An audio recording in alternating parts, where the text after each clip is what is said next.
Chosen one. Heaven interrupts your scroll. Everything stops, not by accident, but by divine design. You think you're casually watching, but heaven has reached through the noise to tap your shoulder. This moment is not digital, it is divine. Listen carefully. You've felt the pressure building for months, the tension between who you were and who you're becoming, nights heavy with questions, mornings laced with fatigue. You've been fighting invisible battles that no one around you could see. Yet somehow, you're still here. That's not luck. That's purpose. When heaven interrupts, it's never random. God pauses the rhythm of your life to deliver revelation. The universe bends slightly to make room for his message. And right now, he whispers your name, not as a reminder of your past, but as a declaration of who you are becoming tonight. You've always sensed there was more. Since you were young, you noticed what others missed. You felt pain deeply. You carried burdens silently. You loved fiercely, even when unappreciated. Those were not weaknesses, they were divine fingerprints. You are not strange, you are selected. You've been walking under the radar of ordinary eyes, but heaven has had you under constant watch. Stop and breathe. Feel that. The stillness settling over your chest is not emptiness, it's sacred ground. The moment between what was and what will be. Let me tell you a story. There was once a shepherd boy, forgotten in the hills. No title, no invitation to the gathering of kings, but while others feasted, he sang under the stars. While others competed for recognition, he cultivated communion. When the prophet came with the oil, that hidden boy became the anointed king. You see, heaven often hides its greatest treasures in the most ordinary fields. Perhaps that's what's been happening to you. You haven't been overlooked, you've been prepared. The Word of God declares in the book of Psalms, chapter 46, verse 10, "Be still, and know that I am God." That stillness isn't about doing nothing, it's about becoming aware of everything God is doing. The quiet is not absence, it's alignment. You've been trained through tears, refined through rejection, strengthened through silence. Every unanswered prayer was a chiseling, shaping your endurance. Every delay was heaven's way of building your depth. You weren't losing time, you were gaining wisdom. Picture a seed buried in soil. The world thinks it's been buried, but heaven knows it's been planted. That's you hidden. Yes, but only so you can emerge at the appointed time. The darkness around you was never a tomb, it was a womb. And tonight, that womb opens. Something new is crowning from your spirit. Something pure, fierce, unstoppable. You are not who you were even an hour ago. The shift has begun. People may not recognize you after this season. They may question your fire, misunderstand your focus, even call it obsession. Let them. You're not here for applause, you're here for assignment. The same hands that wrote your name into existence are now turning your page. Chosen one. This night will mark you. The heavens are aligning to confirm what your heart already knows. You are stepping into your becoming. This is your awakening. The moment the waiting ends and the revealing begins. And if your heart is pounding right now, that's confirmation. Heaven is stirring within you. Don't silence it. Respond to it. Before this message ends, take a small act of faith, like this message, so it reaches another soul who feels forgotten. Share it to keep the chain of awakening alive. And in the comments, write 777, a prophetic act symbolizing divine completion. It's not just interaction, it's agreement. You're saying, I receive what heaven is releasing tonight. Oh, you haven't stumbled here. You've been summoned here. This is the first breath of a new you, the one who will 100% emerge before the sun rises again. And when you wake tomorrow, the air itself will feel different. The same world, but you renewed. Colors will seem sharper, sounds more alive, peace more tangible. That's what happens when heaven finishes what it starts. You don't return to normal after a divine encounter. You rise from it, carrying evidence that you've been touched by something holy. You'll notice it in the way you speak, the way you walk. Fear won't grip you as it did before. Doubt will knock, but you'll answer with faith. Every step you take will echo authority because the light within you has found its voice. You will no longer blend in. You will command the atmosphere. So, lift your head. Tonight was not random. It was the spark. The prophecy has begun to unfold. And you, chosen one, are walking straight into destiny. You enter the quiet hours of the night, and something inside you begins to shift. It's not noise that changes you, it's silence. The kind of silence that feels alive, whispering lessons you didn't know you needed. This is your hidden season, the sacred stretch between promise and fulfillment. You remember Elijah, a chosen one who once stood strong in the open field, but then vanished into obscurity. People thought he was forgotten, even discarded. Yet God led him into the wilderness, not as punishment, but as preparation. There, with no applause and no audience, Elijah learned the rhythm of heaven's voice. Every drop of dew on the grass became a teacher, every gust of wind a messenger.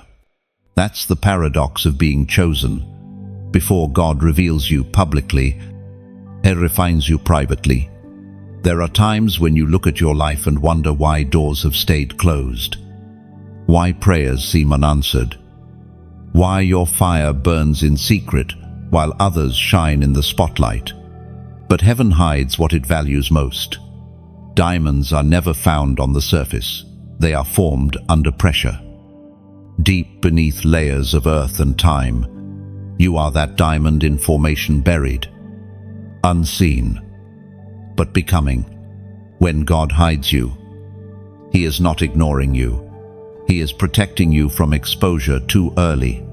Just as fruit must mature before harvest, your calling must ripen before release. If you were revealed too soon, the weight of purpose might crush what has not yet been strengthened. Elijah's hidden years were not wasted years. They were years of listening. He learned how to recognize the divine whisper that comes softer than thunder, quieter than wind. You are in that same classroom now, the classroom of silence, the university of waiting. Every moment that feels empty is actually full of instruction. There's a stillness that comes before power. The earth knows this. Even volcanoes are silent before eruption. The sea looks calm before the wave rises. Your quiet season is not stagnation, it is accumulation. Something inside you is storing revelation, endurance, and wisdom for the appointed moment. You might feel lonely, but you're not alone. The presence that once felt distant is closer than breath. God does His finest work in solitude, when there are no witnesses, no validation, no noisy. That's when transformation becomes pure. It's easy to mistake hiddenness for abandonment. You whisper, "Did you forget me, Lord?" But if you listen closely, The answer always comes softly. No, I'm shaping you. What feels like delay is divine craftsmanship. Every waiting room of heaven is filled with tools, not dust. Think of a seed once more. To the outside eye, it looks lifeless under the soil, but in reality, it's breaking apart so something stronger can emerge. That's you in this moment, breaking, stretching, transforming. Elijah eventually emerged from his wilderness, carrying fire that could call down heaven. But that authority was born in silence. He could command rain because he had first learned to wait through drought. His obedience in hidden seasons became the foundation of his visible power. Look at your own life. The patterns are the same. The heartbreaks, the disappointments, the delays, they are not meaningless. They are divine fingerprints marking your preparation. Every unanswered prayer was a chiseling, every moment of stillness a setup for strength. You don't have to rush this process. The hidden season will end when heaven says you're ready, not when you say you're tired. And when that time comes, you won't have to chase opportunity. Opportunity will come looking for you. It is written in the book of Hosea, chapter 2, verse 14, I will allure her, lead her to the wilderness, and there I will speak tenderly to her. This verse is not about distance, it's about intimacy. God doesn't shout over the noise, He leads you where you can finally hear Him clearly. So don't despise this quiet space. Don't curse the slowness or the stillness. These are sacred tools shaping your destiny. In the wilderness, hearts are tuned, pride is stripped, and identity is strengthened. One day soon, you'll look back at this very season and realize it was the birthplace of your power.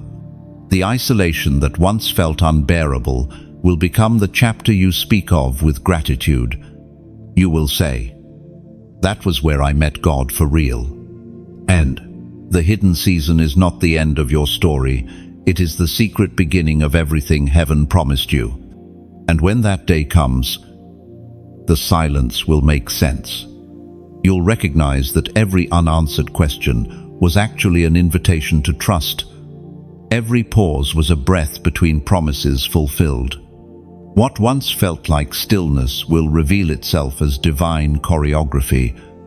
You were never forgotten. You were being formed for revelation. You've walked through the silence, learned to wait in the wilderness. And tonight, the atmosphere shifts again. There's a storm moving, but not the kind that breaks things apart. This one reveals what's been hidden beneath fear. You've stepped into the battle for your identity. Every chosen one faces it the moment when darkness tries to convince you that you're ordinary. The whispers come subtle at first. You're not good enough. You missed your chance. You're too late. Those lies come like wind against the flame, hoping to extinguish what heaven lit. But you must remember this: if darkness is fighting you this hard, it's because it fears what you're about to become. Elijah faced this battle too. After seasons of victory, fire from heaven, and answered prayers, he still found himself running tired, afraid, hiding under a tree, whispering, "It's enough." How could someone so powerful feel so small? Because even prophets bleed. Even the chosen grow weary when the enemy attacks identity. You know that feeling, the exhaustion that comes not from physical labor, but from spiritual weight. You've been carrying expectations, disappointments, silence questions, and the enemy thrives in those moments, feeding you thoughts that sound like truth but taste like poison. Yet even here, God intervenes. He does not rebuke Elijah for his weakness. He sends an angel with food, water, and a whisper, "Get up, for the journey is too much for you."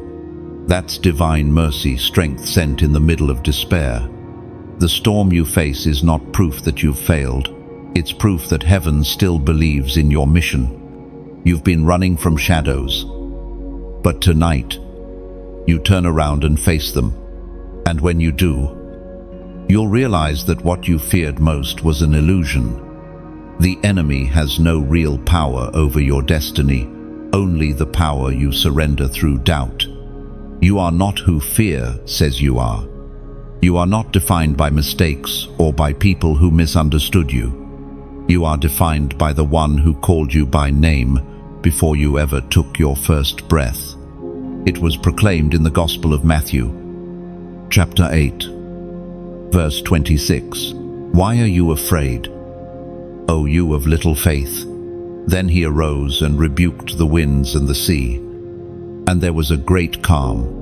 That calm still speaks today. It reminds you that storms listen to the voice of faith. Your storm isn't there to drown you, it's there to introduce you to your authority. You carry the same spirit that spoke, "Peace, be still," and the winds obeyed. Imagine a ship tossed by waves, its mast creaking under pressure, but deep below the surface, the ocean is steady. That's your soul. You are learning to live from that deeper calm, not from surface fear. The battle for identity isn't about proving who you are, it's about remembering it. The enemy attacks memory because he can't touch destiny. So when confusion rises, anchor yourself in truth. You are chosen, equipped, unstoppable. Elijah found his voice again, not by shouting louder, but by listening closer. The fire came. The earthquake came. The wind came, but God wasn't in any of them. Then came the gentle whisper, and Elijah covered his face. He recognized the voice that had never left him. So will you.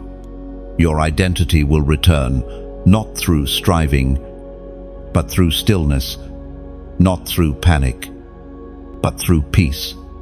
This is your moment to reclaim it.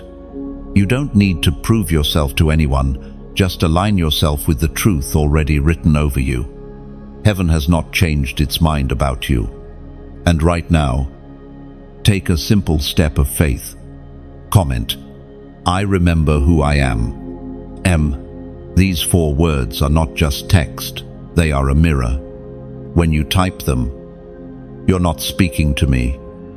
You're speaking to the part of you that almost forgot its own light. You're reminding your spirit that amnesia ends tonight, that your name is still written in the book of life. Unshaken, untouched. This is not about shouting louder, it's about standing taller in the truth that never stopped being yours. The storm may roar, but you know who commands it now.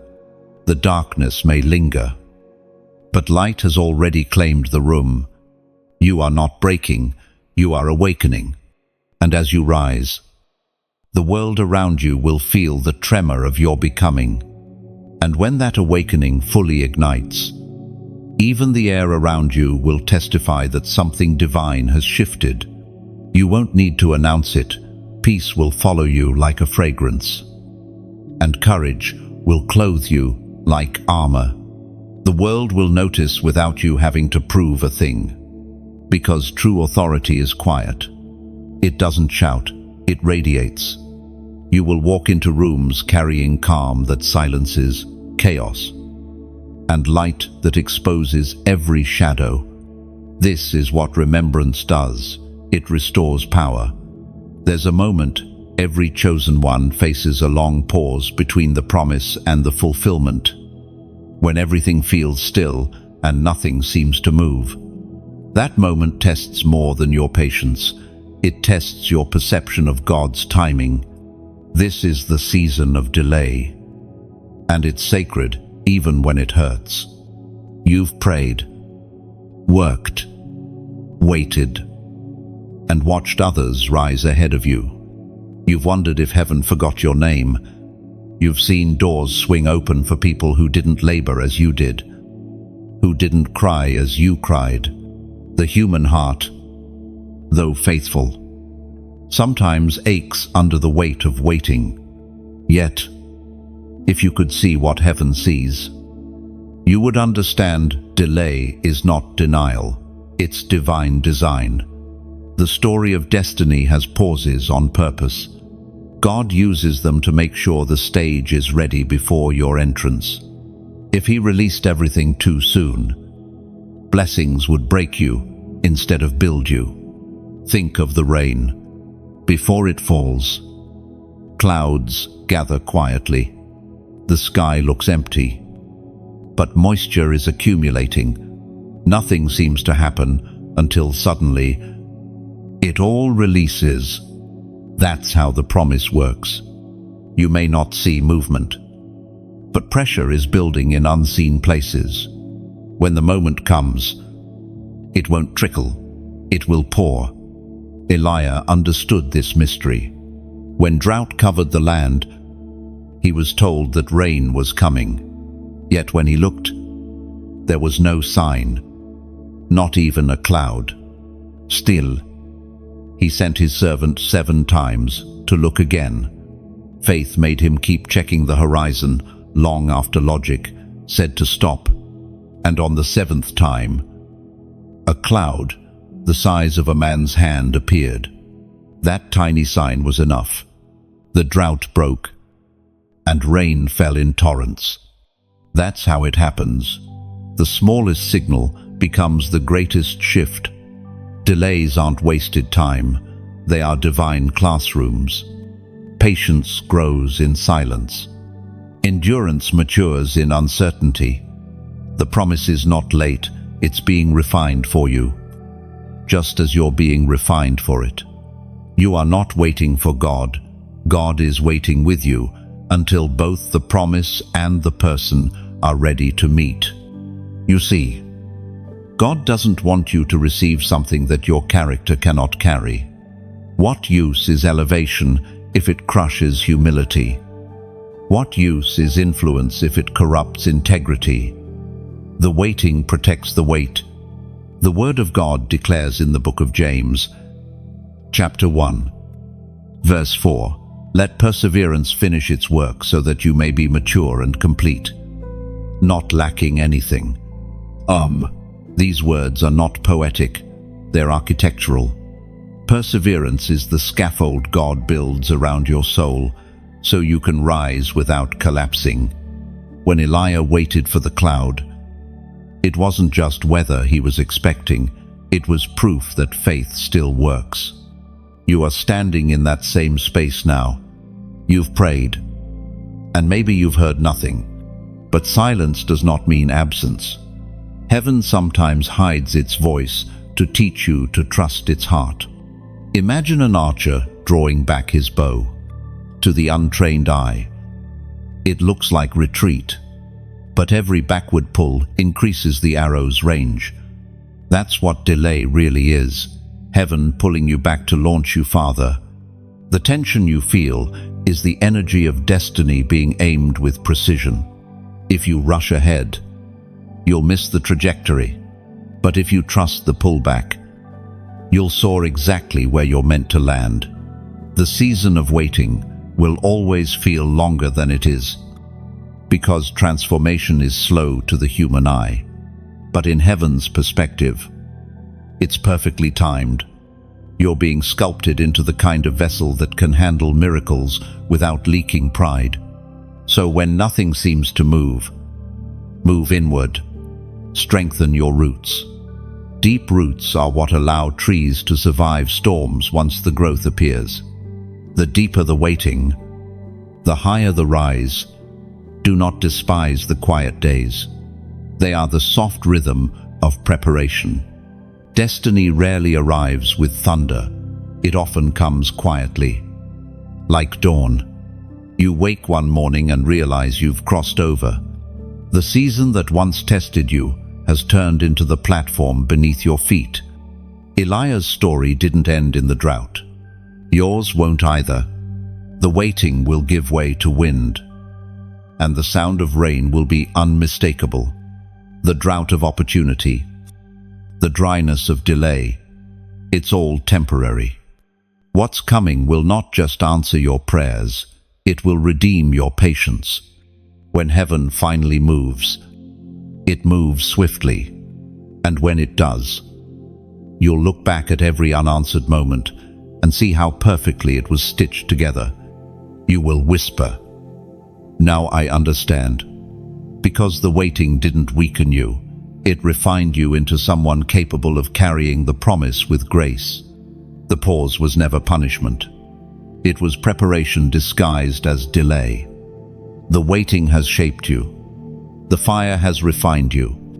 And now, heaven begins to speak about purpose, why you were chosen, and why this specific hour needs you.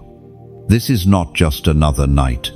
It's a turning point where your assignment begins to unfold. You were not chosen merely to endure storms. You were chosen to guide others through theirs. Every lesson you learned in silence, every tear shed in hidden places, now becomes wisdom for those still wandering. That is what it means to be chosen. It's never about superiority. It's always about service. When David was anointed king, the oil did not come to make him proud. It came to make him ready. The same oil rests upon you now. Heaven doesn't anoint comfort, it anoints calling. And often, that calling arrives quietly, disguised as a moment of compassion somewhere tonight. Someone waits for the sound of your story. Someone's strength depends on your obedience. You may never know their name, but your light will reach them all the same. The world invites people to perform. Heaven invites hearts to respond. The difference is everything. It is written in the first book of Samuel, chapter 16, verse 7. The Lord does not look at the things people look at. People look at the outward appearance, but the Lord looks at the heart, and that truth still breathes through time. God searches for hearts that whisper, yes, not hands that look capable. He calls ordinary people and then shapes them into extraordinary instruments. And if you're here now, it's because your yes still echoes in eternity. You may not preach from a stage, but your life itself is the sermon. Every kind word, every quiet act of mercy, every prayer you offer, it all becomes ministry in motion. You might think, but I'm still healing. That's precisely why you're chosen. Broken vessels pour the purest oil because they know the cost of compassion. The world doesn't need perfect examples, it needs living testimonies. Now let's talk about something deeper: connection. These words you're hearing are not performances. They're moments of alignment. Heart speaking to heart. They exist because there are souls, just like you, who choose to keep this flame alive. If this message has ever lifted you, even once held you together when you were falling apart, then hold that feeling for a moment, not as guilt, but as gratitude. Imagine a lighthouse standing against the dark sea. Its beam cuts through fog, guiding lost ships to safety. But that light doesn't shine on its own. Someone tends the fire, keeps oil in the lamp, refills it before the night swallows the coast. That's what your presence does. It keeps the flame alive for others who are still trying to find their way home. So if your heart feels stirred, you can like this message.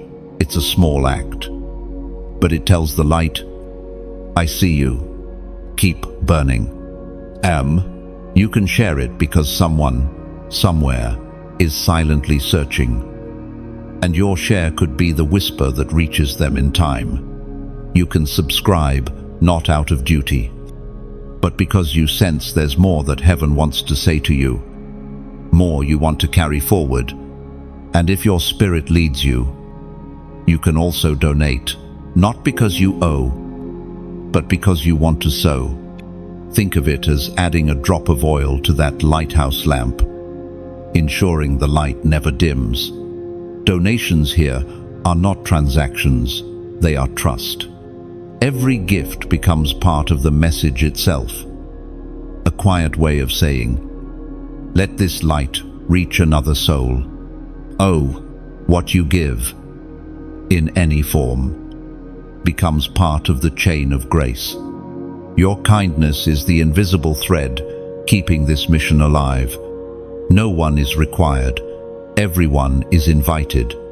That's how heaven builds movements through willing hearts, not forced hands. Even if all you can give right now is prayer, that's enough.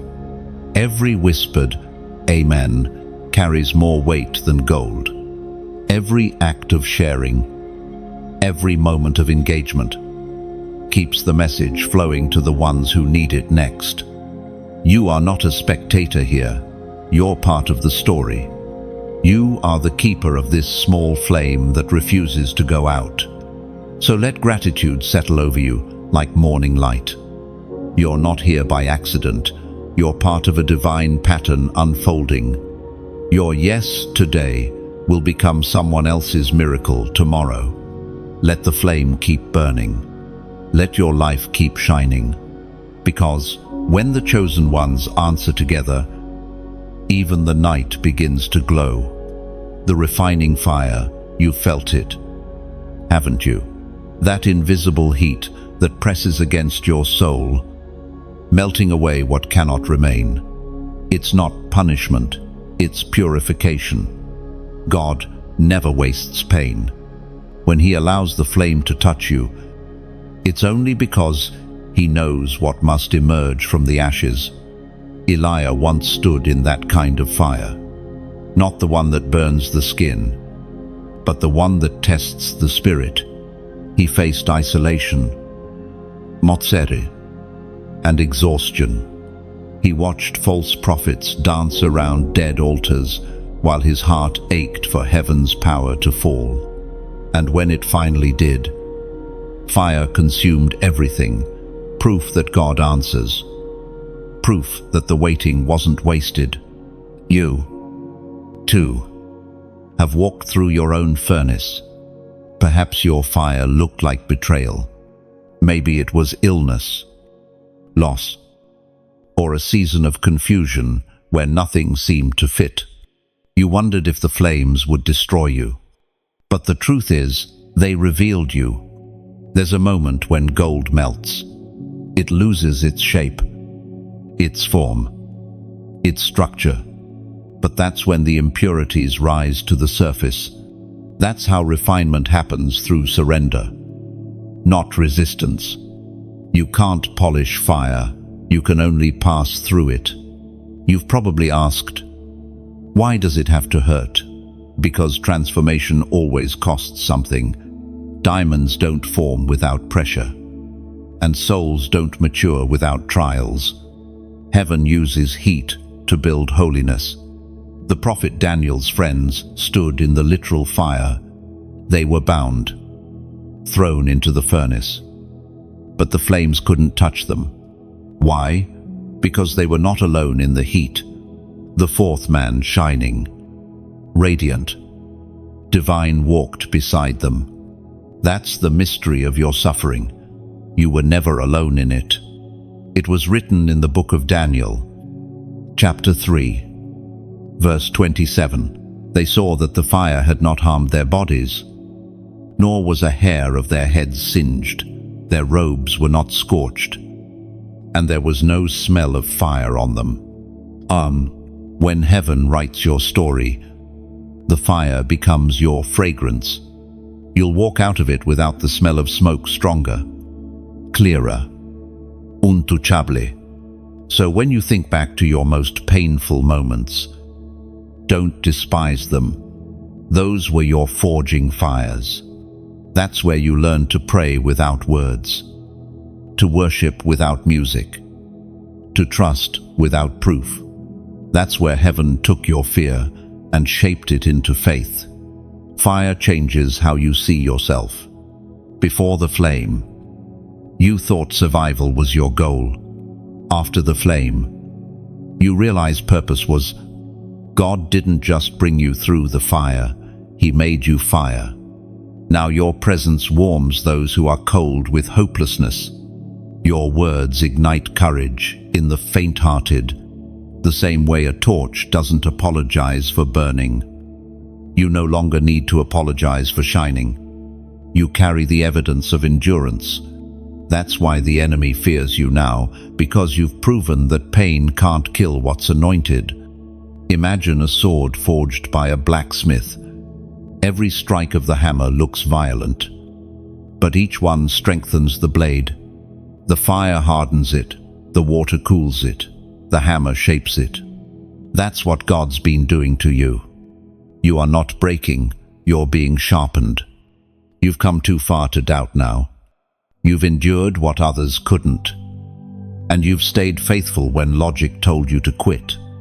Heaven saw every moment you chose patience instead of panic. None of it was in vain. Sometimes, the greatest miracle isn't being rescued from the fire, it's discovering that you can walk in it and not burn. That's you. And tonight, as this truth settles over you, I want you to take a moment of agreement, not as performance, but as declaration. Comment 999. That number, for this moment, symbolizes completion through purification. It means the old has passed away, and what remains is gold. When you type it, you are marking your transformation. You're saying, I am not who the fire found me to be.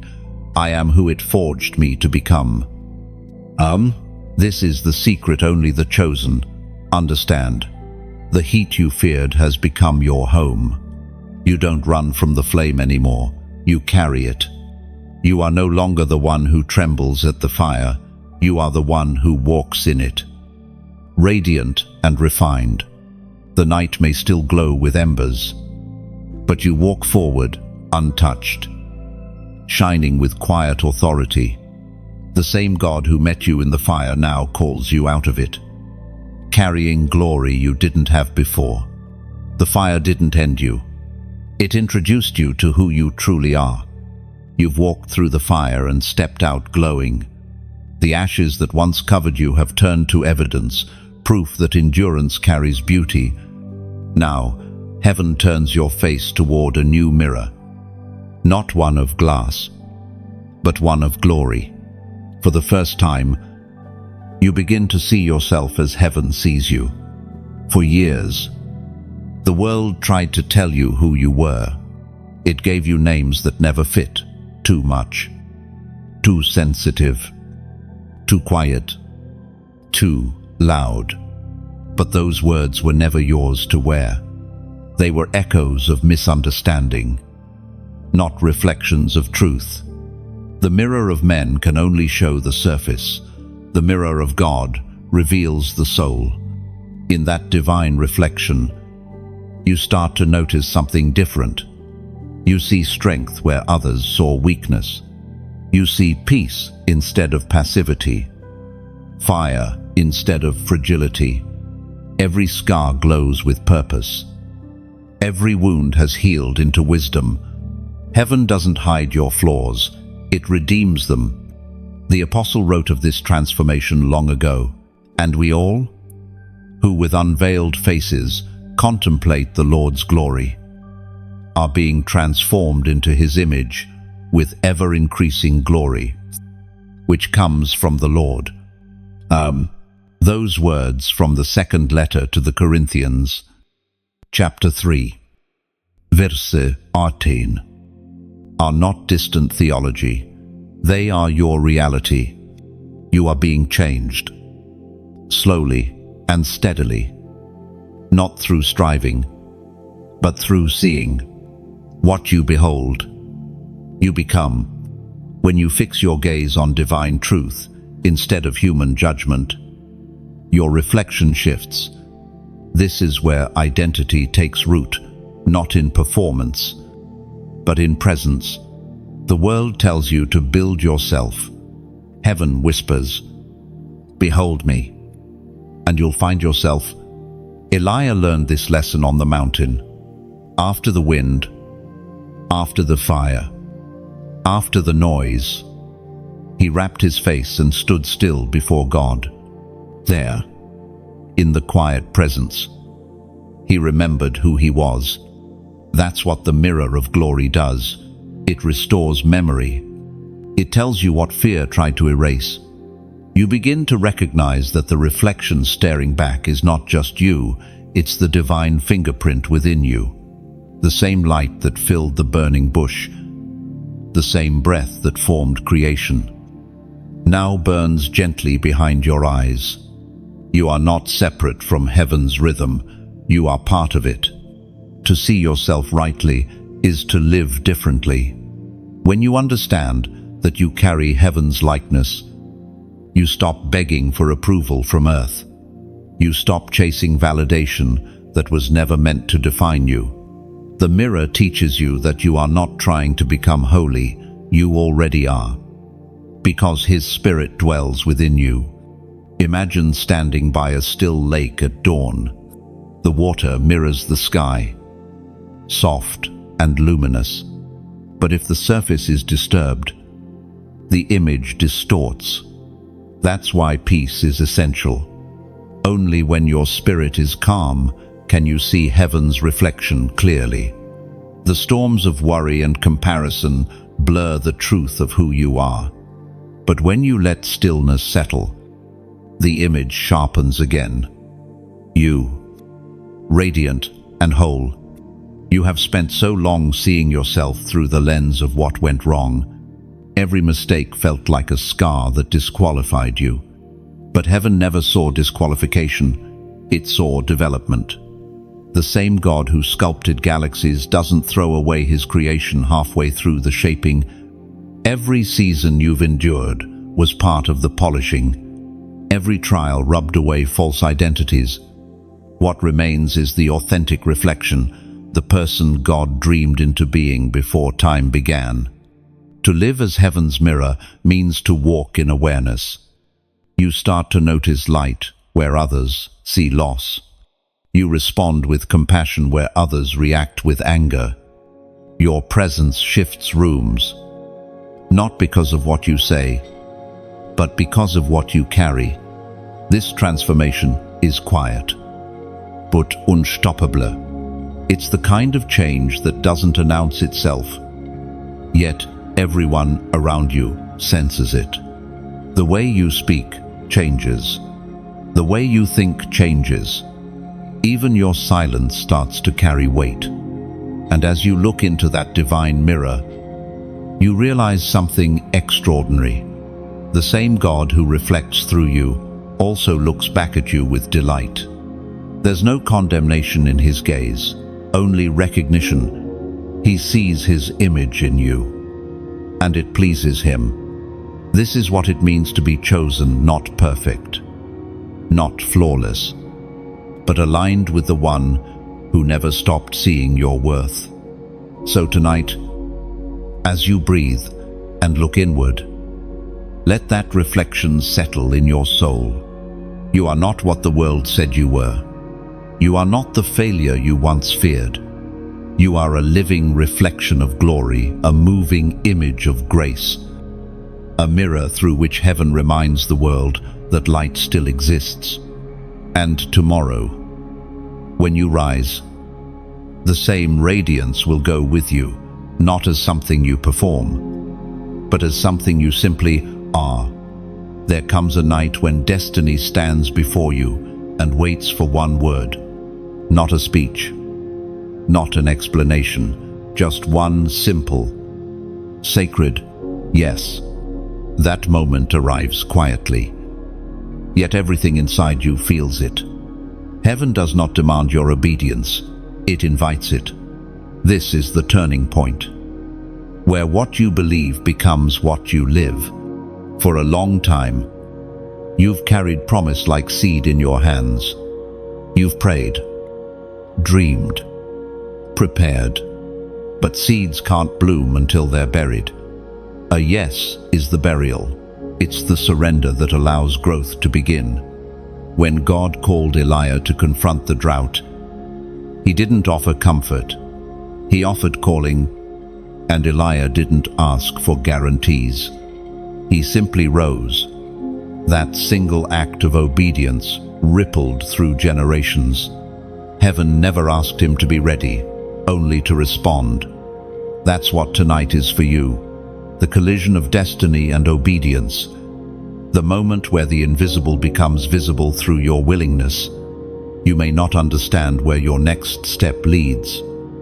But faith was never about understanding. It's about trusting the voice that speaks, even when the path is unclear. The truth is, every yes you've given before led you here. The small ones, the quiet prayers, the tiny acts of kindness, the decisions to forgive instead of fight, all of them shaped your spirit to recognize this moment. The call doesn't come suddenly. It grows familiar through a lifetime of smaller obediences. It was written in the book of Isaiah, chapter 6, verse 8. Then I heard the voice of the Lord saying, "Whom shall I send? And who will go for us?" And I said, "Here am I, send me." That verse is more than history, it's heartbeat. Every chosen soul must answer it in their own generation. You stand now in that same sacred question. Heaven is not asking for your perfection, it's asking for your participation. When you whisper, yes, the entire rhythm of your life realigns. What was once coincidence becomes calling. The people you meet, the paths you walk, the words you speak, all begin to weave into divine order. Your obedience creates openings for heaven to move through you. It's not always easy. Sometimes saying yes means leaving comfort behind. Sometimes it means walking into unknown places with trembling hands. But the unknown isn't empty.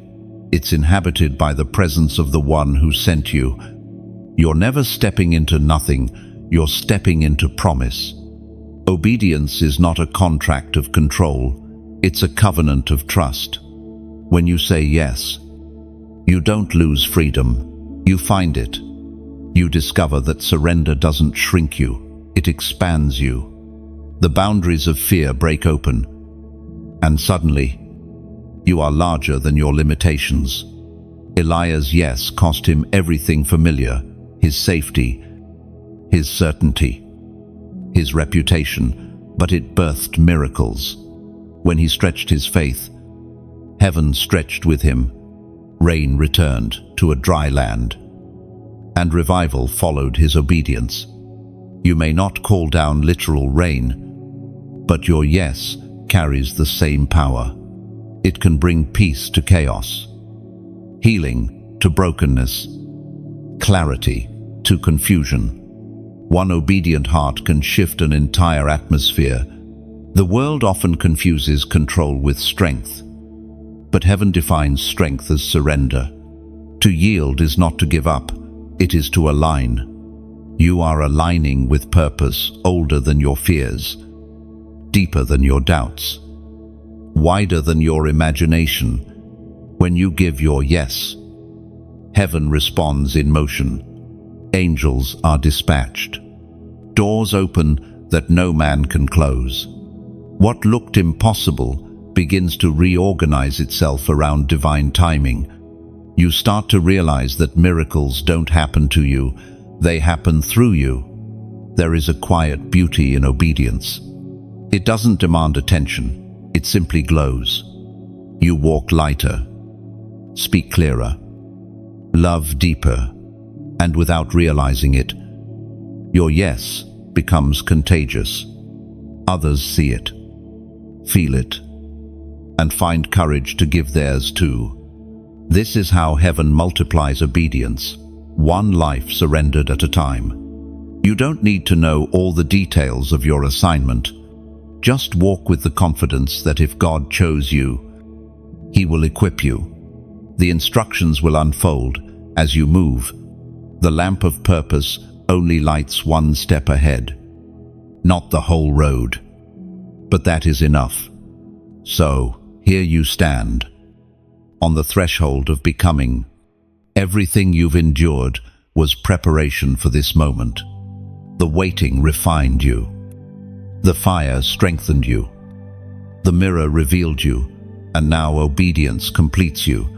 When you speak your yes, say it softly, but mean it fully. Let it echo through the chambers of your soul. Let it be the key that unlocks the next door heaven has prepared. Because when the chosen ones say yes, the world shifts quietly, powerfully, permanently. There's a sound rising from the earth tonight, the sound of chains breaking. You may not hear it with your ears, but your spirit feels it. The pressure that's been clinging to your soul, the invisible weight you couldn't name, begins to loosen. This is the night of unbinding. Every chosen one carries something heavy before they walk in freedom.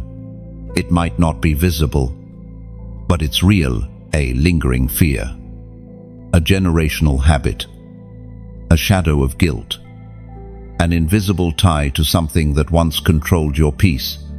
The world calls it baggage. Heaven calls it bondage, ready to break.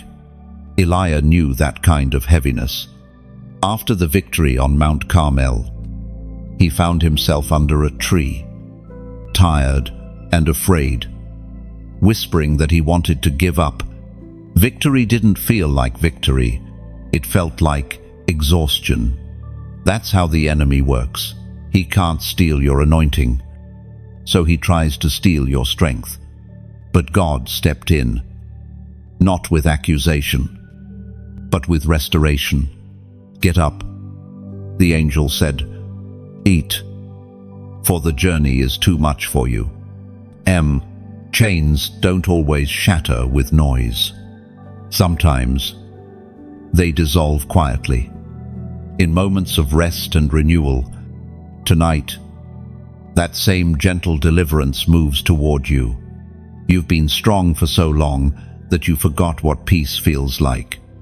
You've carried others while hiding your own pain. But the same God who saw Elijah beneath the tree now sees you right where you are. He knows the burdens that no one else knows.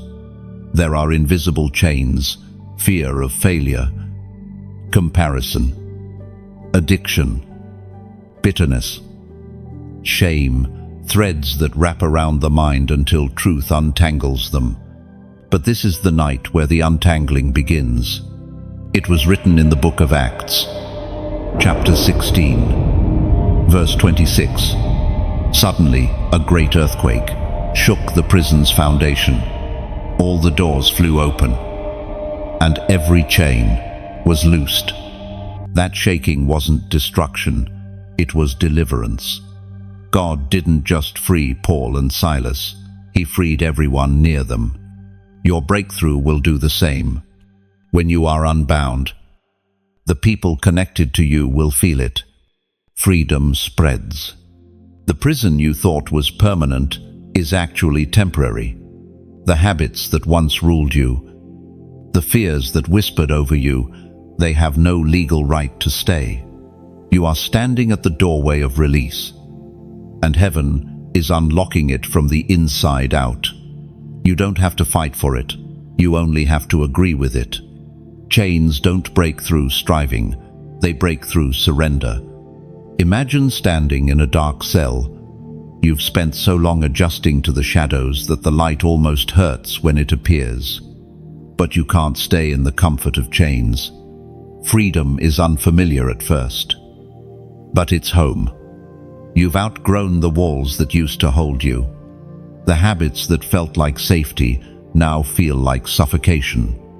That's how you know the season has shifted. What once protected you in survival mode can no longer contain you in purpose mode. The door is open now. Step through it. Your soul has waited for this moment, the point where forgiveness feels lighter than resentment, where healing feels safer than hiding, where surrender feels stronger than control. That's freedom. Elijah walked out of despair into divine direction. Paul walked out of chains into worship.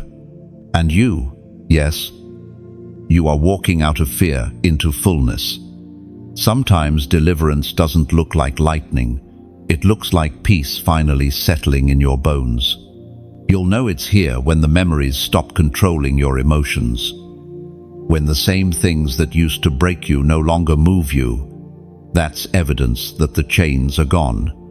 And right here, in this quiet moment, I want you to make a simple declaration, not loud, not dramatic, but from your heart.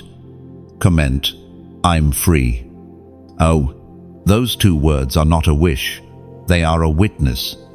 You're not speaking freedom into existence, you're agreeing with the freedom that already exists.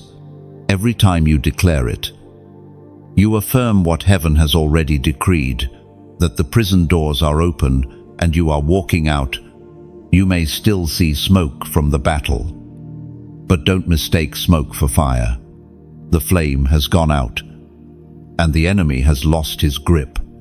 Walk forward now, not as a captive trying to escape, but as a child reclaiming inheritance.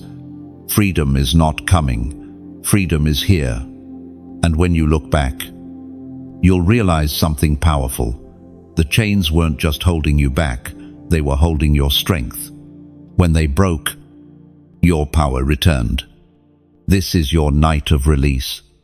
Step through the open door. Breathe the air of new beginnings. And remember, you were never created to be bound. There are moments in life when heaven draws near in silence. And what happens next is not just comfort, it's covenant. Tonight is one of those moments. You've come through fire, broken chains, and found your reflection in glory. But now, heaven extends something deeper, a covenant of power. Power doesn't mean control.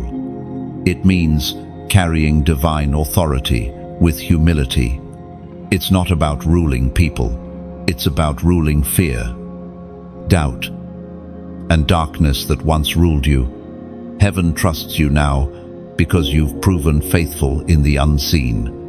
When Elijah stood again after his breaking, God didn't rebuke him for his weakness. He gave him new orders, fresh purpose, renewed strength. The same thing is happening in your life right now. The weight that once felt unbearable becomes fuel for divine momentum. This covenant is personal. Heaven isn't just handing you blessings, it's sharing its power with you. Power to heal wounds through compassion. Power to lift others through words. Power to walk in peace, even when chaos surrounds you.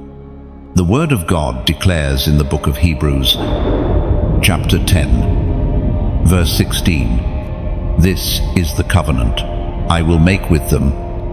I will write my laws in their hearts and on their minds." That verse means power is no longer external, it's internal. You don't need to chase it. It's written within you. Every time you choose grace instead of anger, forgiveness instead of revenge, faith instead of fear, that power speaks. But power always comes with a purpose. You weren't chosen to store it, you were chosen to pour it. Think of yourself as a river. A river never holds back the water, it receives it, lets it flow. That's how it stays alive. The same is true for divine power. It grows stronger when you share it. When you speak hope, you release power. When you love someone who's difficult to love, you release power. When you choose peace over argument, you release power. The more you pour out, the more heaven refills you. Elijah learned this after his restoration. The same prophet who once hid in despair later became a channel of miracles. His obedience called down rain, raised hope, and shifted a nation. The covenant of power doesn't make you louder, it makes you lighter. You move differently, not striving, but flowing. And that's where this community, this space, comes in. Every time you listen, reflect, or act on what you hear here, you help keep this river flowing. This message isn't a performance, it's part of a larger movement, a stream of light traveling across hearts that need it most. If these words have ever reached you in a dark hour, if they've ever felt like water in a dry place, I invite you to take a small, gentle step, not out of obligation, but out of agreement. You can like this message. It's like dropping a pebble into still water. The ripples go farther than you think. You can share it. Imagine passing a cup of cool water to someone who's been thirsty for truth. You can subscribe, like planting a tree beside this river, saying, "Let this well never run dry." And if your heart feels stirred to go one step further, you can donate. Not because you have to, but because you want to keep this current alive. Think of it as adding another stream to the river, ensuring it never runs out of flow. Every contribution, no matter the size, becomes a drop that reaches another soul downstream. When you give, you are not funding words, you are fueling transformation. Each seed you sow becomes part of the story of someone else's awakening. There's a gentle beauty in generosity. It's worship in motion. It's how heaven expands on earth, one willing heart at a time. No one is watching to measure what you give. Heaven looks only at the motive.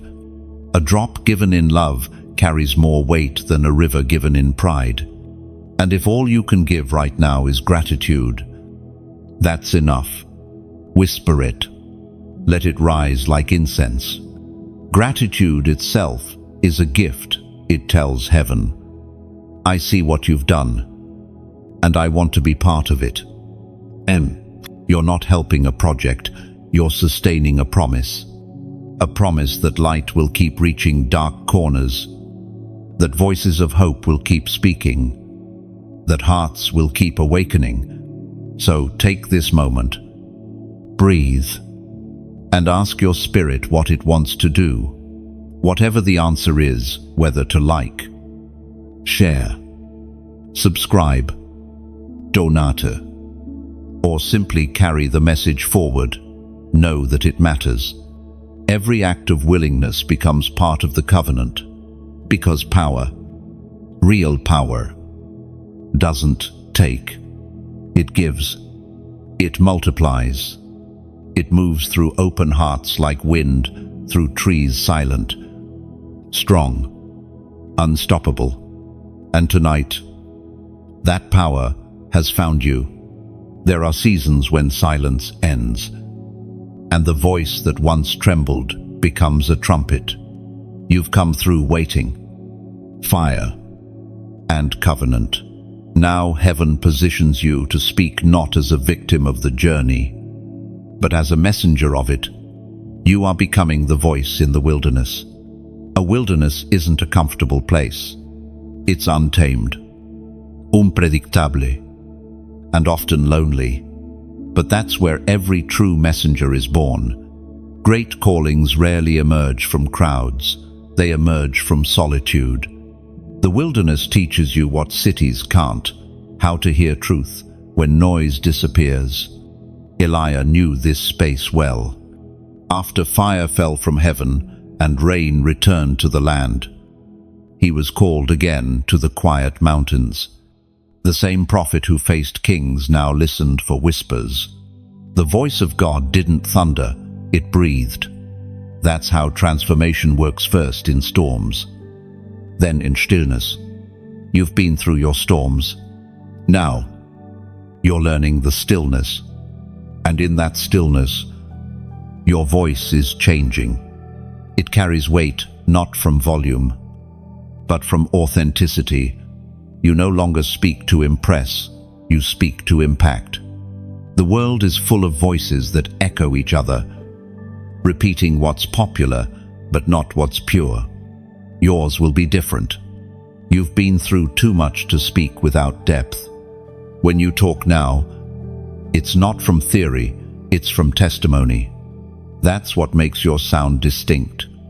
There's a story in the Gospel of John about a man who called himself a voice crying out in the wilderness. John wasn't famous for his appearance or education. He was known for his clarity. He knew who he wasn't, and that helped him know who he was. The world asked, "Are you the Messiah?" He said, "No." "Are you Elijah?" "No." They pressed further, and he answered simply, "I am the voice." That's identity rooted in purpose. It's the kind of self-knowledge that sets you free from comparison. When you know your assignment, you stop needing to explain it. It is written in the Gospel of John, chapter 1, verse 23, "I am the voice of one calling in the wilderness. Make straight the way for the Lord." Ole, that same call echoes through your spirit tonight. You are not here to compete with noise. You are here to carve clarity through confusion. Your life becomes a road others can walk toward God. The wilderness has sharpened your discernment. You've learned to recognize truth by its peace and lies by their pressure. You know what it means to walk with uncertainty and still trust the path. That experience now turns into guidance for others. You won't need a pulpit for that. Your presence will be enough. People will feel peace when you enter the room because your spirit carries what theirs has been craving. Being a voice doesn't always mean preaching. Sometimes it means writing a kind message when anger feels easier. Sometimes it means sitting with someone in silence so they remember they're not alone. Sometimes it's just living with such authenticity that your life itself becomes a sermon. There's power in simplicity. Voices shaped by wilderness don't speak to impress kings, they speak to awaken souls. You are being trained for that kind of impact. But remember, a true voice never points to itself. It points upward. Elijah, John, every chosen messenger, none of them sought fame. Their reward was obedience. Their audience was heaven.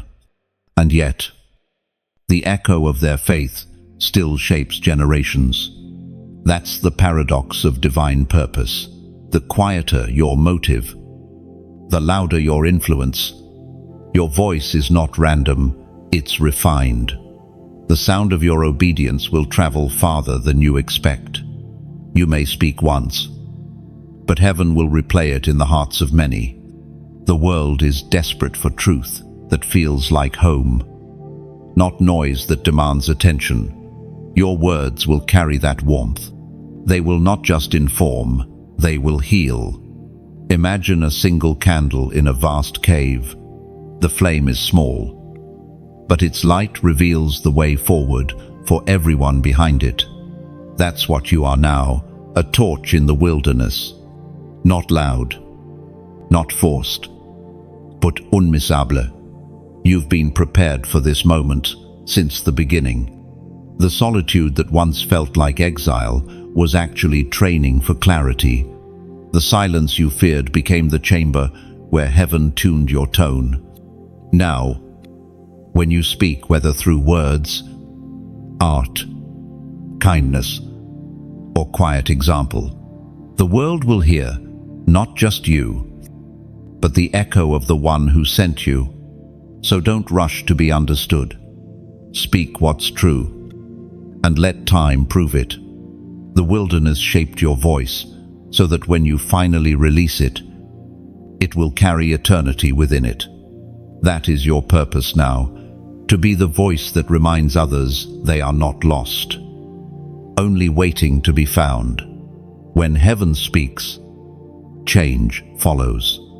But tonight, it's not only about words, it's about transformation. Something happens when obedience meets anointing. Identity turns into influence, and calling turns into evidence.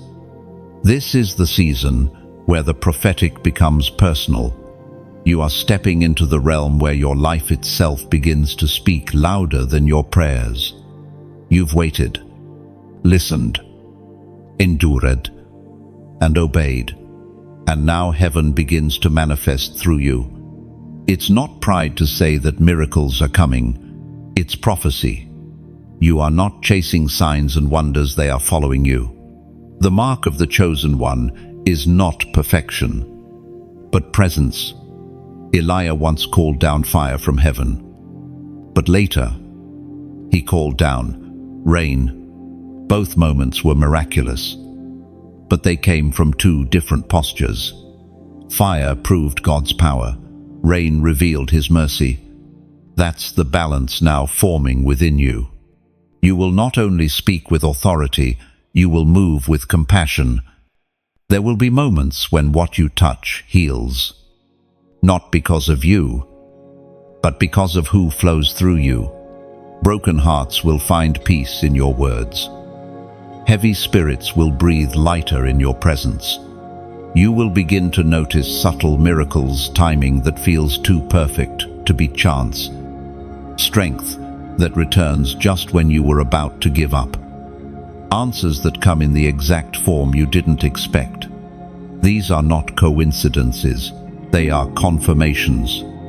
It was written in the Gospel of Mark, chapter 16, verses 17 and 18. And these signs will accompany those who believe.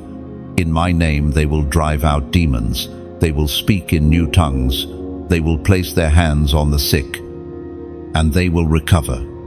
And note, that promise isn't reserved for ancient saints, it's alive in you. You may never stand on a platform or hold a title, but heaven doesn't measure power by visibility, it measures it by willingness. Every time you choose to love when it's inconvenient, every time you pray when it's easier to panic, the miraculous begins to move. Miracles are not always thunderous. Sometimes they slip in quietly, wrapped in ordinary moments. A message arrives at the right time. A burden lifts without warning. A door opens that logic said was locked. That's how heaven works. It hides glory inside gentleness. You may feel unqualified for this kind of calling, but remember this: God always uses the unexpected. He used fishermen to build a church, a shepherd to lead a nation, and a persecutor to write letters of redemption. He can use you too. You won't need to chase platforms. Your obedience will create them. The world is drawn to authenticity, and the glow of divine truth is irresistible. People will sense something different around you, a calm authority, a peace that doesn't depend on circumstance. That's the mark of someone who has walked with fire and learned to glow without burning. But don't forget, every miracle points upward, not inward. You are a vessel, not the source. The power is not for boasting, but for building. What heaven gives you is meant to flow through you. It's easy to doubt when you first begin to walk in this grace. You'll wonder, is this really God, or just me? But over time, you'll learn to recognize His fingerprints, the unexplainable peace, the quiet certainty that this is bigger than you. Soon, others will come to you with questions, with fears, with hunger for the same peace they sense in you. Don't run from that responsibility. You don't have to have all the answers, just point them to the one who changed you. Sometimes the most powerful miracle isn't a healed body, but a reawakened heart. And tonight, as this truth settles, I want you to respond not with fear, but with faith. Comment 222. End of. That number represents alignment, heaven, earth, and you, moving in harmony. It's a prophetic symbol of divine partnership, the merging of what's above and what's within. When you type it, you're saying, I agree with heaven's flow through my life. You're acknowledging that you are not a spectator to miracles, you are a carrier of them. So, walk forward with confidence. Expect miracles not as exceptions, but as your new normal. Let kindness be your ministry, and faith your rhythm. Every step you take from this night on carries heaven's signature. You've moved from believing in power to becoming its living proof. And as that truth deepens, you'll start to see miracles not as distant wonders, but as daily companions. Every sunrise will whisper, the power still moves. Lo, because the miraculous isn't a moment, it's a lifestyle. It's heaven breathing through human hands, turning ordinary days into sacred testimonies of divine presence made visible. Light, it's more than brightness, it's presence. The kind of light heaven gives doesn't just illuminate a room, it transforms the atmosphere. It exposes lies gently, reveals beauty silently, and drives away fear without raising its voice. That's what you are becoming now, a living mantle of light. The word mantle may sound ancient, but it simply means covering, anointing, identity. When Elijah's time came to pass, his purpose forward, he didn't give his successor wealth or weapons. He left behind a mantle, a piece of cloth that carried his spiritual imprint, his essence of obedience and courage. When Elisha picked it up, he wasn't just taking fabric, he was taking legacy. And that's what heaven does with you. Everything you've endured, the trials, the revelations, the healing has woven into a mantle of authority. It's invisible, but powerful. When you walk into a space now, the atmosphere notices, darkness adjusts. Because light has arrived, but light doesn't boast. It simply shines. It doesn't ask permission. It just reveals truth. And it never competes with the dark. It replaces it. The world we live in is desperate for that kind of light. Many walk under artificial brightness, temporary happiness, surface-level success, but still feel hollow inside. What the world needs is not more noise, but more presence. That's where you come in, according to what is revealed in the book of Proverbs. Chapter 4, verse 18. The path of the righteous is like the morning sun, shining ever brighter till the full light of day. No, that verse describes you now. You're no longer flickering, you're steady. You're no longer hiding, you're glowing. This transformation isn't loud, but it's undeniable. You are becoming the sunrise in someone else's night. There's a reason heaven calls its chosen the light of the world. It's not a metaphor, it's a mandate. The world doesn't need perfection, it needs illumination. Light doesn't judge the darkness for being dark, it just shines until the dark has no place left to hide. You've been through shadows, so you understand them. That's why your light feels different. It's not naive. It's redemptive. You know what despair feels like, which is why your hope has weight.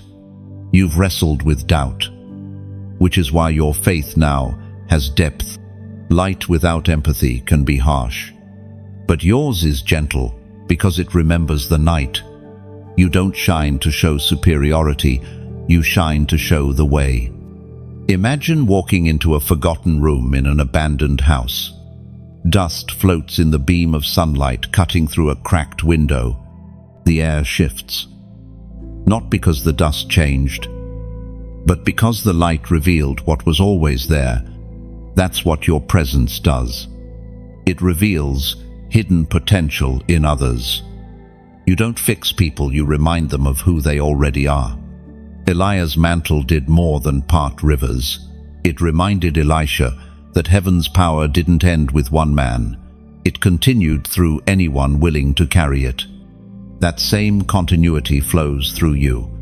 The mantle you bear isn't about imitation, it's about continuation. You carry the essence of every faithful soul who came before you, and your light will guide those who come after. But here's the sacred truth. Light also costs something. To shine constantly, a flame must consume fuel. For you, that fuel is intimacy with God, quiet moments where your soul refills, your focus resets, your fire steadies. Without stillness, even the brightest lights can flicker. That's why rest is holy. It's not escape, it's maintenance. You were never called to burn out, you were called to burn pure. Some will misunderstand your glow. They may call it pride, intensity, or change. That's okay. Light always confuses those who still prefer the shadows. Your responsibility is not to explain your brightness, but to remain faithful to it. And know this, when you shine, others will find courage to rise. Your glow is contagious. People drawn to your peace won't even realize at first that it's not really you they're drawn to. It's the reflection of divine presence radiating through you. That's how the kingdom expands, quietly, naturally, through hearts that refuse to dim. You don't need to strive to be seen, you just need to stay lit. The world will find you, because light is impossible to ignore. Carry your mantle with humility. Let it remind you that every flame you carry was first kindled by divine mercy. You didn't earn this glow, you were entrusted with it. So walk softly, shine boldly, and remember, light doesn't announce its arrival. It simply appears, and everything changes. You are not chasing the light anymore. You are it. There is a moment in every chosen one's journey when heaven no longer speaks through preparation, but through coronation.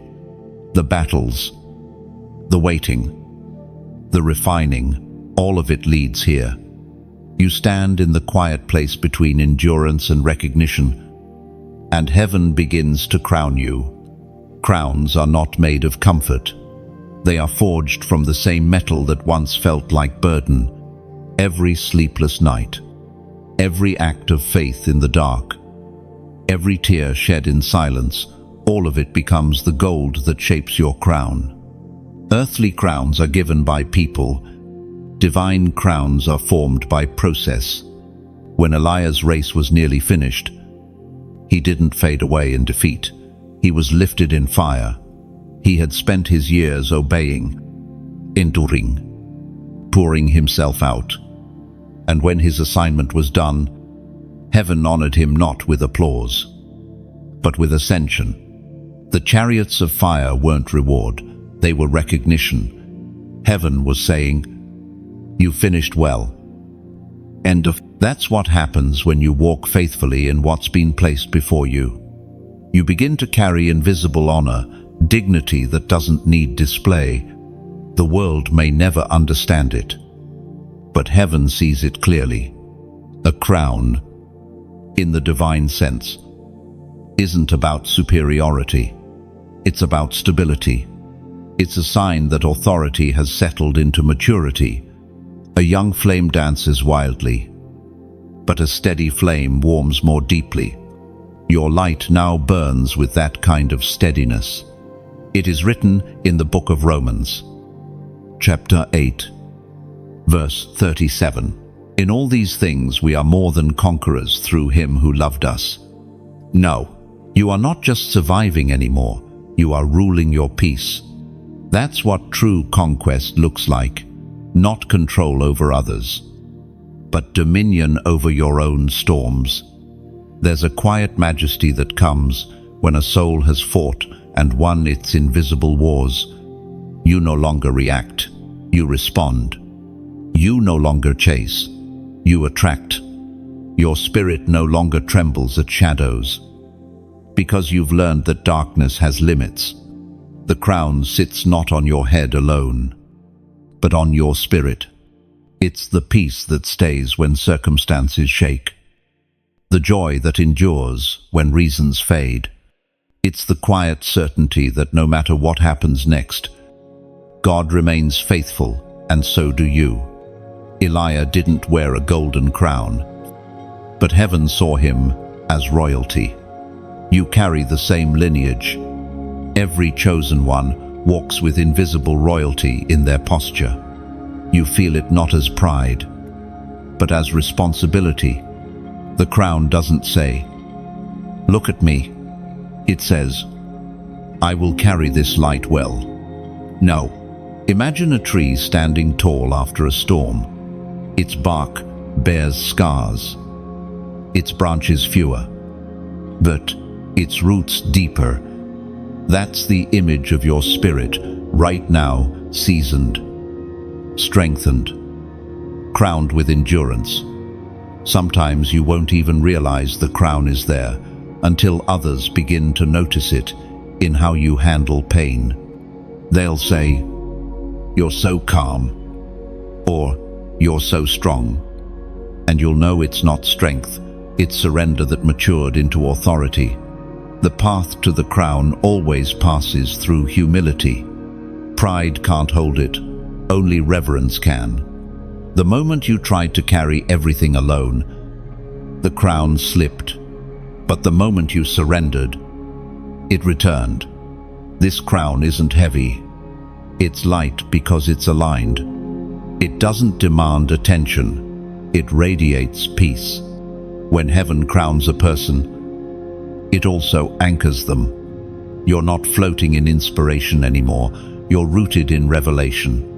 There's an invisible shift happening in you now. You're walking differently, speaking differently, not because you're trying to, but because the crown has adjusted your balance. It changes how you carry yourself, how you see others, how you respond to life. You start to treat every moment as sacred because you know what it cost to stand here. And just as Elijah passed his mantle to Elisha, your crown will one day inspire another to rise. That's the beauty of divine honor. It's never kept, it's shared. The light you wear on your head becomes the spark that lights another's path. You've been prepared for rulership, not in palaces, but in process. You've learned that glory without grounding is illusion. What you wear now isn't the result of striving, it's the reward of staying. Heaven's crown doesn't glitter to draw attention, it glows to give direction. It tells every watching soul that endurance is not in vain, that humility still leads to honor, that those who refuse to give up eventually rise. You've been tested, tried, and trusted. Now you walk with quiet majesty, not to impress, but to inspire. The crown isn't the end of your journey, it's the beginning of a new kind of peace. The kind that rules gently and serves quietly. So lift your head, not in pride, but in awareness. The crown you carry is invisible, but heaven sees it. And that's enough. There comes a time when one soul's awakening sets many others in motion. You've walked a path that began in silence and ends in resonance. What started as a whisper between you and heaven now becomes a sound that travels farther than you ever imagined. This is the ripple effect of obedience, the global awakening. When light moves, it never stays contained. It spills over borders, crosses oceans, enters screens, hearts, and homes. One spark becomes 1,000. One voice becomes a schwa.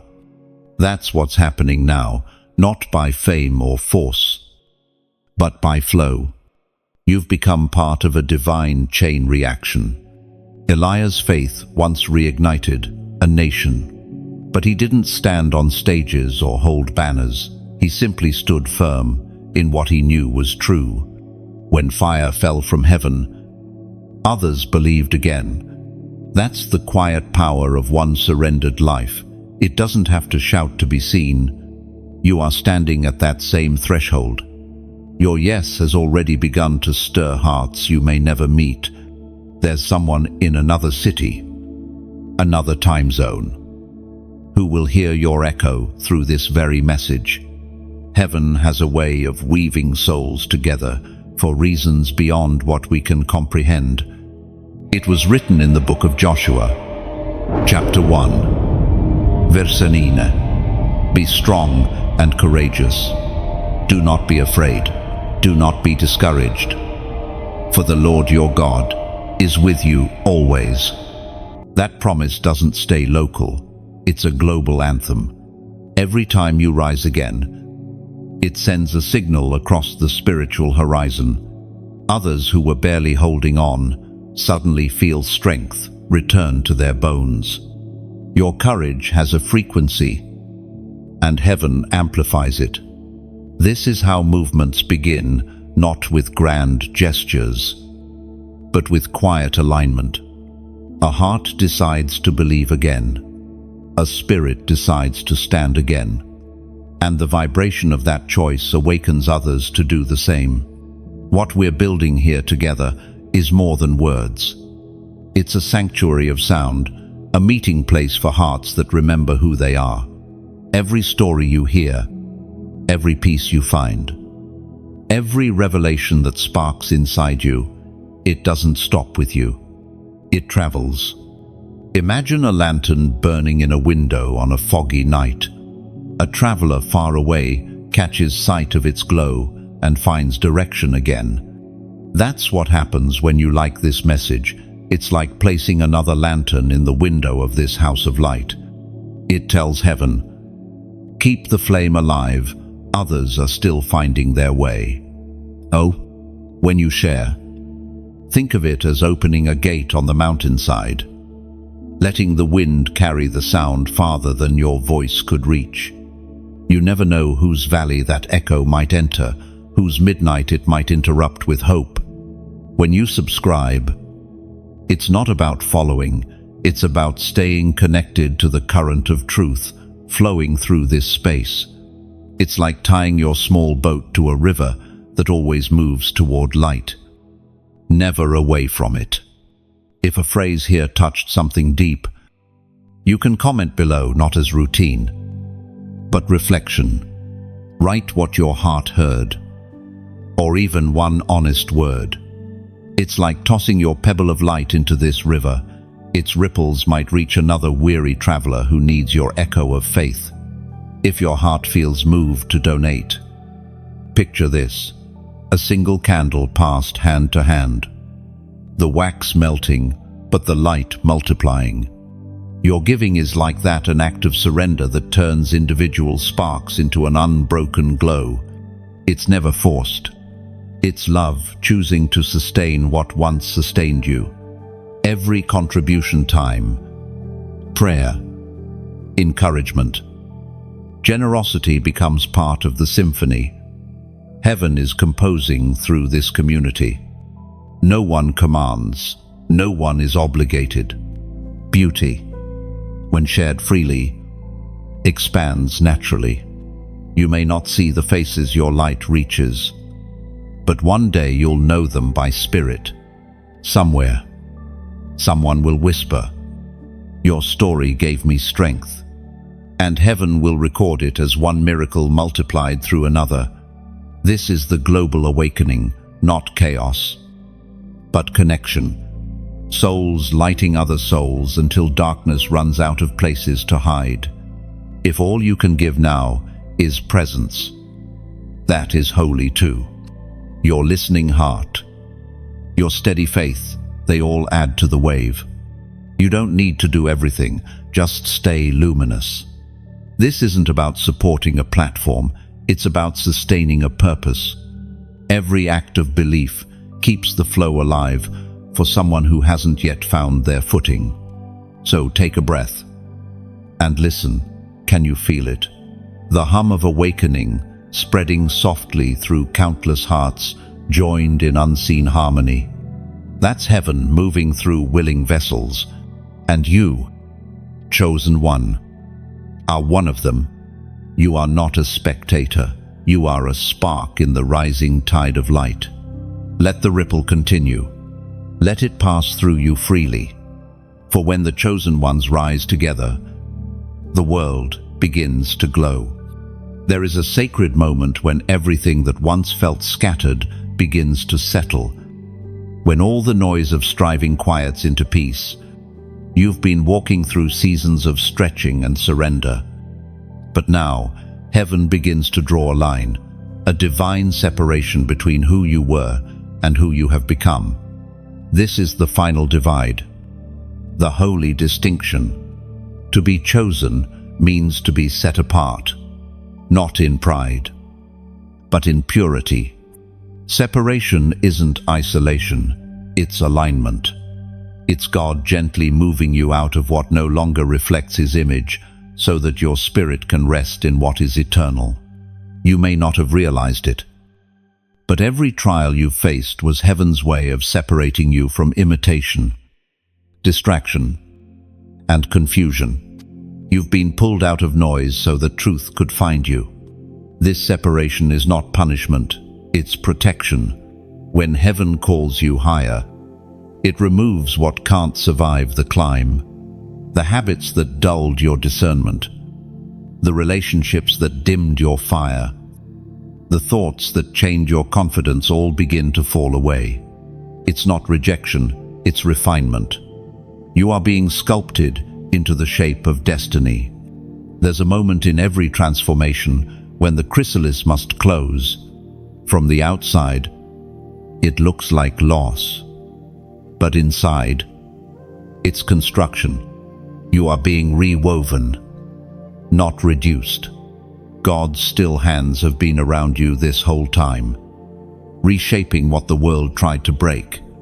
The voice of God thundered in the book of Zephaniah, chapter 3, verse 17. The Lord your God is in your midst, the mighty one who saves. He rejoices over you with love and gladness. That is the sound of the final separation, the stillness of being fully loved. God's voice no longer needs to shout, because you've drawn close enough to hear the whisper behind the thunder. He will quiet you with His love. That line alone is the essence of holiness, to be so at peace in divine presence that nothing outside can disturb your calm. The world will keep spinning, but your spirit will move differently now. There's a rhythm you begin to feel, a steadiness that doesn't depend on circumstance. You'll find yourself turning down invitations that once tempted you, walking away from conversations that no longer align with your peace, protecting the sacred space of your growth. This is what it means to be set apart, not separated by superiority, but by serenity. You no longer move from ego, but from essence. You no longer chase what glitters, because you've learned to recognize what glows. Elijah had to learn this too. After his battles, after his victories, after all the noise, God led him into quietness. It wasn't exile, it was elevation. In that silence, Elijah learned to distinguish between activity and anointing. Sometimes the loudest place in your life can be the least spiritual, but in stillness, heaven's voice becomes clear again. You're entering that space now, a season where clarity replaces chaos. You will no longer need to fight for validation. The ones meant to walk with you will recognize your spirit, not your performance. The doors meant for you will open effortlessly, not because you pushed, but because peace preceded you. This separation might feel lonely at first, but loneliness fades into solitude, and solitude transforms into sanctuary. That's where your intimacy with God deepens, where you realize you don't need constant noise to feel alive. The quiet becomes your cathedral. Separation also reveals assignment. As distractions fall away, purpose takes shape. You begin to see where you're called, who you're called to, and what you're called for. It becomes less about doing more and more about being fully present in what matters most. You will notice that the more you dwell in this holiness, the more you attract what's meant for your new level. Opportunities that carry peace will find you. Connections that drain you will dissolve naturally. There's no striving here, just alignment. And alignment always brings assurance. The same God who walked you through fire and flood now walks beside you in calm. He rejoices over you, not for what you produce, but simply because you exist. Imagine that, the creator of the cosmos smiling quietly because you've chosen to stay near. This is the sacred divide, the moment where everything false falls away, and only truth remains. You don't have to fear what's leaving. You're not losing anything real. You're shedding what was never yours to keep. Soon, you'll look back and see that this separation wasn't an ending, it was an unveiling. The old shell cracked open to reveal the vessel of light beneath. What's ahead is clarity, peace, and purpose unshakable. What's behind has served its purpose and now releases you. You are set apart, not abandoned. You are refined, not reduced. You are keyed, not silenced. And in this divine stillness, heaven itself whispers, "This is who you've always been." There is a moment when all the journeys, every fire, every whisper, every wilderness meet in one still point. This is that moment. Everything you've endured has been leading to this single revelation. You have become. What was once only a promise has now taken form. You are no longer walking toward transformation. You are standing in it. This night completes a cycle. Heaven began long ago. The waiting refined you. The fire purified you. The silence trained you. And the calling defined you. Each season had a reason. Each wound a lesson. Now, as dawn approaches, you finally understand what it all meant. Becoming doesn't happen all at once. It arrives quietly, the way light slips into a room before morning. You don't always notice the change while it's happening. One day, you simply wake and realize you no longer carry what once crushed you. You no longer seek what once distracted you. You are different, yet somehow more yourself than ever before. There's peace now, not because life has become perfect, but because your spirit has become still. You no longer measure progress by speed, but by depth. You've learned that the truest growth happens beneath the surface, unseen by others, but always known by heaven. The journey of the chosen one was never about outward success. It was about inward becoming. You were never meant to blend in. You were meant to embody what faith looks like when it matures. Your scars no longer sting. They shine. Each one carries evidence of divine mercy. Elijah's story didn't end with chariots of fire. It continued in the mantle he left behind. His Spirit lived on in those who picked up what He carried. That's how heaven works. It doesn't finish a story, it multiplies it. And now, the same pattern repeats through you. You are both continuation and new creation. As was spoken in the sacred texts of old, in the book of Haggai, chapter 2, verse 9, "The glory of this latter house shall be greater than the former, says the Lord of hosts, and in this place I will give peace." Oh, that promise unfolds in you. Now, you are the latter house, the living temple, rebuilt through grace, filled with glory, not because of perfection, but because of perseverance. The peace that once felt unreachable now rests inside you, steady and unwavering. You've seen enough storms to understand that peace isn't the absence of trouble, it's the presence of strength. What used to shake you now steadies you. You move through the world differently, gentler, wiser, anchored in quiet power. Becoming isn't about adding more, it's about shedding what never belonged. You've released old expectations, outgrown limited beliefs, and surrendered the need to prove yourself. What remains is pure essence, the version of you that heaven envisioned from the beginning. And when you stand in that truth, you realize something profound. The journey wasn't just about you. Every prayer, every breakthrough, every act of obedience, someone else will walk more freely because you chose to stay faithful. The light that burns in you now will ignite others. The grace that carried you will overflow into generations you may never meet. Becoming means embracing responsibility as much as revelation. You now carry the wisdom of the tested, the patience of the refined, and the compassion of the healed. You speak differently because your words are no longer drawn from opinion, but from experience. You love differently because you've learned how much love costs and how much it's worth. There's no more striving left in you, only flow. The pressure has turned into purpose, the pain into perspective. You are no longer waiting for permission to rise. Heaven already said yes. Look around, not with eyes, but with awareness. Everything feels familiar, yet transformed.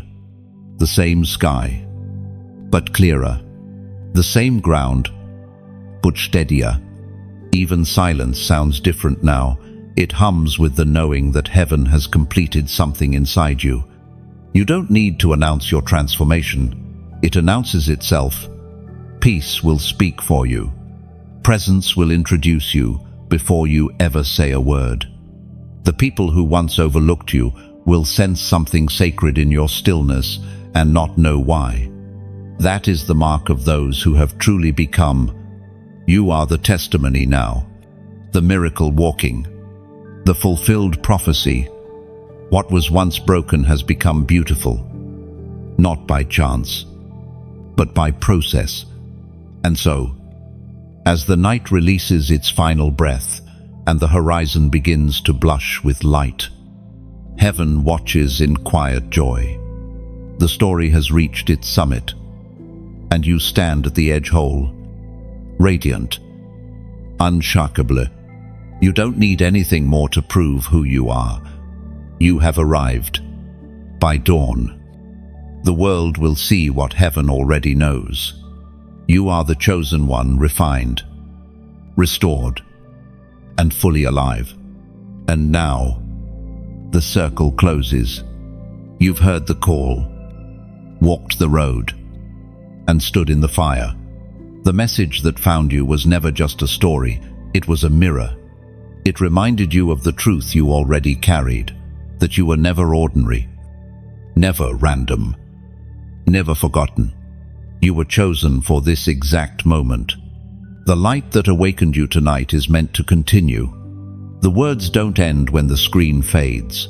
They live inside you, quietly burning, but light to stay alive, must move. So if something here stirred your heart, let that flame flow outward. You can like this message not as routine, but as recognition. Each small act says, "This light reached me," and tells heaven to keep it shining for another soul, still wandering in shadow. You can share it as though you're passing a torch through the dark. You never know who stands one breath away from giving up, waiting for a single spark of hope. Let your act be that spark. You can subscribe to stay near this growing flame, not out of habit, but hunger for truth, peace, and the steady reminder that heaven still speaks. Connection is how fire multiplies. And if your spirit feels led, you can donate, not because it's expected, but because giving is how light sustains itself. Think of it as adding oil to the lamp, ensuring that this space, this voice, this message continues to reach those who need it most. Even your comment can be a prayer, a testimony, a small bridge of encouragement to someone you'll never meet. Words heal when they're shared from the heart. This isn't an ending, it's a continuation, a movement of light, passing from you to another, until the whole world glows with awakening. Keep your flame alive. Chosen one. The story goes on,